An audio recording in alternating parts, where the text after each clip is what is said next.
Hey there. Before we get into the episode, I want to tell you about something fun that I have coming up in. Hey there. Before we get into the episode, I want to share with you something that I have coming up that is going to help you enjoy the wedding day. I don't mean to be dramatic, but one of the most important components to a successful wedding day is having a realistic timeline in place. You've likely been to a wedding or maybe even been in the wedding party for on a day where everything is running behind from the very beginning. Or worse yet, you got up at 5 a.m. for hair and makeup just to sit around for hours waiting for everything to get started. Many couples struggle with creating their wedding day timeline. It can feel so overwhelming that it's just easier to put it off. How are you supposed to know where to even begin anyway? You've never done this before, right? Well, don't worry because I have. Don't worry because I have done this over 400 times. Well, don't worry, because I have done this over 400 times for our wedding couples, and I know how to create that oh so important balance in your wedding timeline that you're not.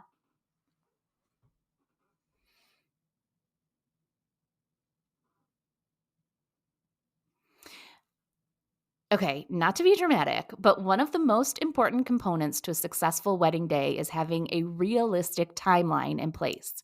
You've likely been in a wedding. You've probably been in a wedding You've probably been to a wedding or maybe even been in the wedding party on a day where everything was running behind from the very beginning. Or worse yet, you got up at 5 a.m. for hair and makeup just to sit around for hours waiting for everything to get started.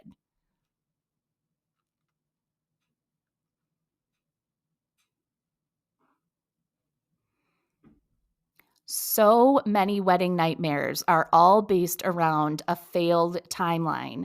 So it's no wonder that many couples struggle with creating their wedding day timeline. So it's no surprise that couples struggle with creating this timeline. It can feel so overwhelming and it's just easier to put it off sometimes.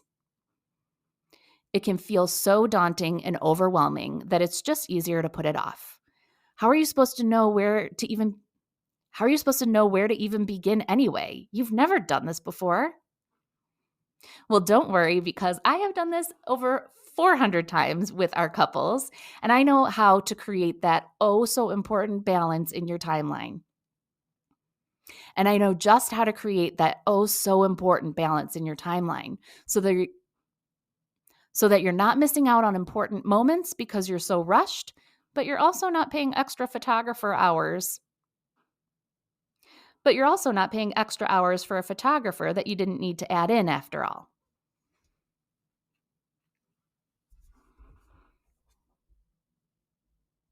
Well, don't worry because I have over 400 weddings under my belt and I know how to create that oh so perfect balance in your timeline so that you're not missing out on any important moments because you were so rushed. But also, you don't want to be paying extra hours for your photographer if you don't need to.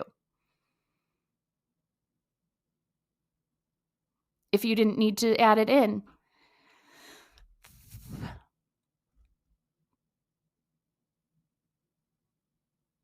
But you also don't want to add in extra hours for your photographer if it's not necessary. I'm going to help you walk through it. On April 2nd, I'm hosting a workshop on creating your wedding day timeline, and I would love for you to join.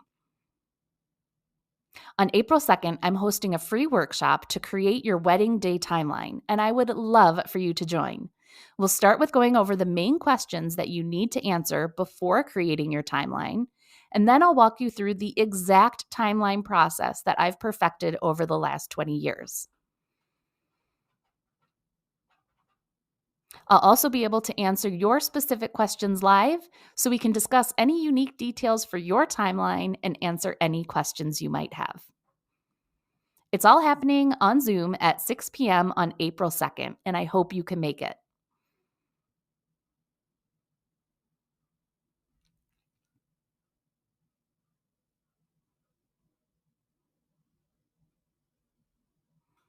We can even review your existing timeline for any updates or changes that I might recommend. You can register for free at planningcollective.com/timeline.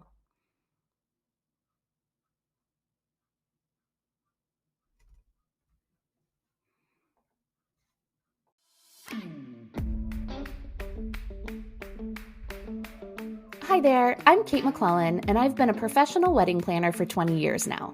I started Planning Collective when I noticed that though most couples are super excited about being engaged, they quickly feel overwhelmed and intimidated by the actual process of planning a wedding. If left unchecked, this can lead to massive burnout and the urge to scrap all your plans and just elope. While this is totally normal, you don't have to sacrifice your sanity for your dream wedding. In the Planning Collective podcast, I'm going to share the processes, tips, and tools that engaged couples like you need to feel confident, supported, and excited about your wedding plans again. Let's get started.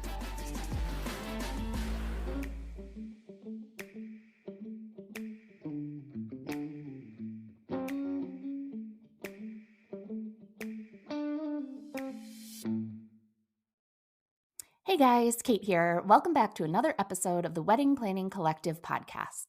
Today, I want to get into a bit more detail about a mistake that I'm seeing many couples make, even when they have the proper information. I thought it would be perfect timing to explain why it's a mistake and hopefully save you from some last-minute stress in the weeks before your wedding.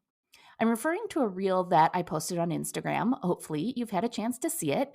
If not, make sure to follow me over at Planning Collectively. Don't forget that LY at the end. And you'll see where I've been sharing some screenshots of wedding planning questions being asked, and I'm giving my answers based on 20 years of experience in the wedding industry. One of the most common questions I see asked is about when to send out your save the dates and invitations. And without fail, there are always comments that people are sending them earlier than recommended. And I totally understand why. As a wedding planner, we want to have all things accounted for, and there are so many things that are connected to the number of guests attending. So why wouldn't you want that information as early as possible?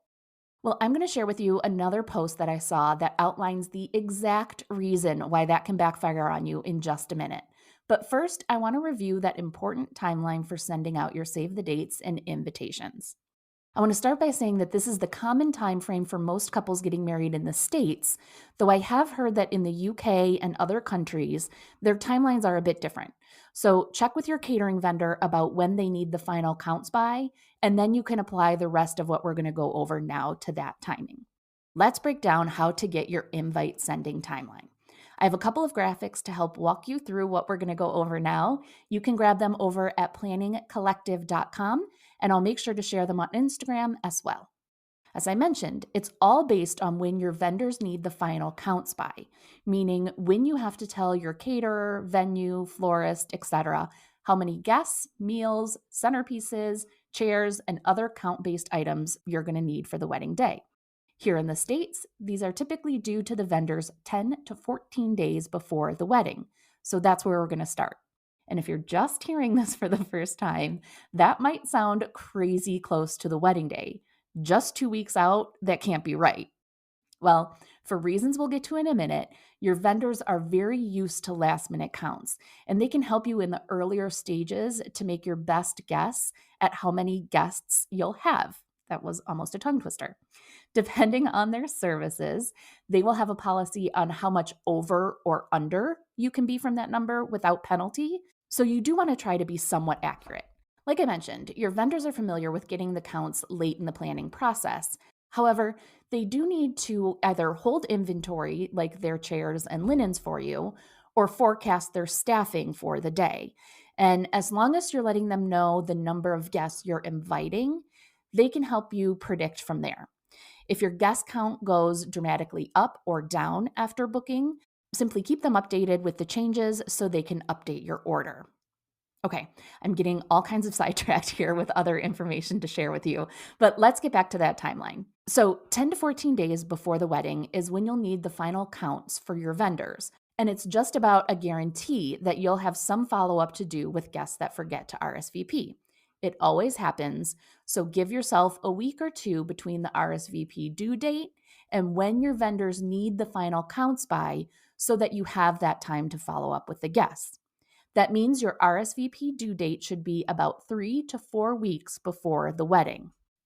Now, in order to make sure that the guests have enough time with the invite before the RSVPs are due, but not too much time that they're forgotten about, we're going to add 4 to 6 weeks to the RSVP due date, and that's when you want to mail your invites out, which ends up being about 6 to 8 weeks before the wedding date. Again, if you're just hearing this information for the first time, you're probably thinking something like, that sounds great, but I'm still going to send out my invite 6 months before the wedding. We can put the RSVP due date like 5 months before. Let me tell you why that can actually make the weeks before your wedding much more stressful. I want to read a post from a reel that I shared a week or so ago, and the bride asks, has anyone been in a similar situation to me? Everyone responded to RSVPs promptly, and then literally 1 to 2 weeks before the wedding, I have 5 people drop out and the wedding is in a week's time. I feel like it's really upsetting as it costs per person, and I feel like what else is going to happen next? All my seating charts are printed too. Now, to be clear, this is not one of my clients, and I don't know when this bride sent out the invites and asked for the RSVPs due by.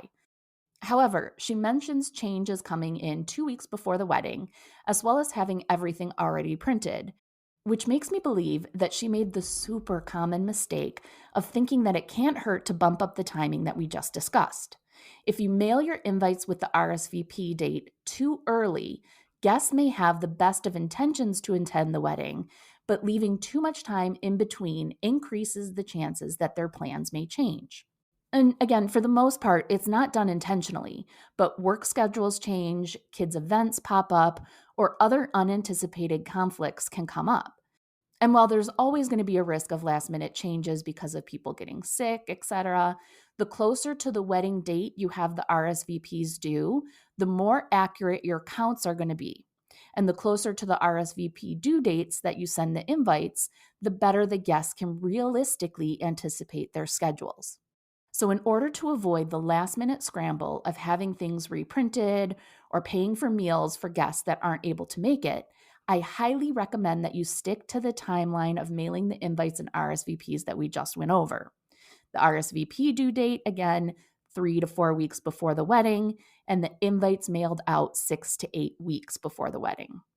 Are you feeling like this might be a little too late? Well, that's the exact reason why save the dates were invented. This allows you to give the guests a heads up about the wedding date so they can begin making plans, but they're not required to give you a solid answer until the date gets closer. If a guest receives a save the date and they know they're not able to make it, they'll likely reach out to you to let you know that they're not going to be able to make it, so you can get a general idea of the count a bit earlier than when you send out the invitations. On a side note, it's still suggested that you send everyone that receives a save the date the wedding invitation, even if they've already told you that they're not able to make it. Just as plans change, preventing guests from able to make it, the opposite could happen, and you don't want them to feel like they've been cut from the list. Even if you know 100% they are not able to make it, it's still nice for them to receive the invite so they can feel included in the celebration, and that way they'll also have your registry information. The recommended time frame for save the dates to be sent out is about 6 to 12 months before the wedding, and you can include your link to your wedding website so they can follow along with any updates in the time between the save the dates and the invitations. Okay, so hopefully I've been able to convince you to hold off on sending out your invites until you can get closer to that 6 to 8 week mark. But if you have questions or if you think that there are exceptions in your case that might make a valid reason to adjust your timeline, I would love to hear it. Head over to the Wedding Planning Collective Facebook group and let me know there. Or, better yet, you can join me for our weekly Planning Collective office hours where we can talk through your actual wedding plan questions and I can give you my professional answers. You can find more information on that at planningcollective.com/membership. And if you found this episode helpful, I would love it if you could take a quick second to rate and review on the platform you're listening on. It would mean the world to me, and it will help other couples find the wedding planning tips they need. Thank you so much, and I will see you in the next episode.